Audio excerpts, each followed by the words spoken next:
Ռուսական զինուժը գիշերը հարվածել է Դնեպր քաղաքին, վնասվել են բնակելի եւ վարչական շենքեր, այդ թվում շենքը, որտեղ տեղակայված են հանրային հեռարձակողի, Սուսպիլնեի մասնաճյուղն ու Դնեպր ռադիոկայանը։ Հարվածներից հրդեհ է բռնկվել, սակայն շենքում այդ պահին մարդ չի եղել։ Ամենակարևորն այն է, որ հարձակման պահին այստեղ ոչ ոք չի եղել։ Պատահում է, որ մինչև ուշ ժամի ենք ստիպված լինում աշխատել, բայց երեք բարեբախտաբար այդպիսի օր չէր։ Այստեղ ոչ ոք չկար եւ ոչ ոք չի տուժել։ Կարծում էինք, թե ամեն ինչ տեսել ենք, բալիստիկ հրթիռներ եւ այլն, բայց նման բան երբեք չէինք զգացել, նման բան չէր եղել։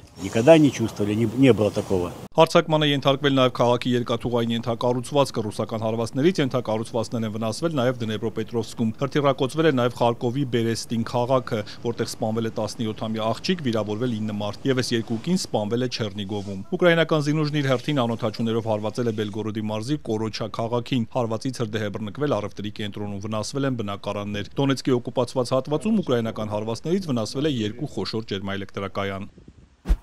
Ու մինչ Ռուսաստանն ու Ուկրաինան շարունակում են հարվածել միմյանց, ԱՄՆ ֆինանսների նախարարության վերլուծությունը պարզել է, որ ռուսական նավթային խոշոր ընկերությունների Ռոսնեֆտի եւ Լուկոյլի դեմ ԱՄՆ սահմանած պատժամիջոցներն արդեն տալիս են ցանկալի արդյունքը։ Ըստ գերատեսչության նավթի գինը նվազել է, արդյունքում պակասել են նաեւ Ռուսաստանի եկամուտները, ինչը սահմանափակում է Ուկրաինայի դեմ ագրեսիան ֆինանսավորելու Մոսկվայի կարողությունները։ Նշվում է, որ Ռուսաստանն իր նավթի երկու խոշոր գնորդներին Չինաստանին եւ Հնդկաստանին նավթի մի քանի տեսակ վաճառում է զգալիորեն ցածր գնով։ Այդուհանդերձ չինական եւ հնդկական մոտ 1 տասնյակ խոշոր ընկերություններ հայտարարել են, որ պատժամիջոցների պատճառով մտադիր են դեկտեմբերին դադարեցնել ռուսական նավթի գնումը։ Ռուսաստանը խնդիրներ ունի նաև իր էներգետիկ ոլորտում։ Ըստ Նովայա Գազետա Եվրոպայի վերլուծության միայն այս տարի տեղի է ունեցել ավելի քան 4000 վթար, 3 անգամ ավելի քան նախորդ տարի։ Ընդ որում անջատումների գլխավոր պատճառը ոչ թե ուկրաինական անօթաչուների հարվածներն են, այլ համակարգի մաշվածությունը։ Անօթաչուներին բաժին է հասնում 10 վթարից մեկը միայն։ Թերթի լրագրող Ալեսա Սոկոլովան Ազատության Նաստաշևրեմե հեռուստաալիքին ասել է, որ անջատումները ռեկորդային են եղել սեպտեմբեր-հոկտեմբեր ամիսներին։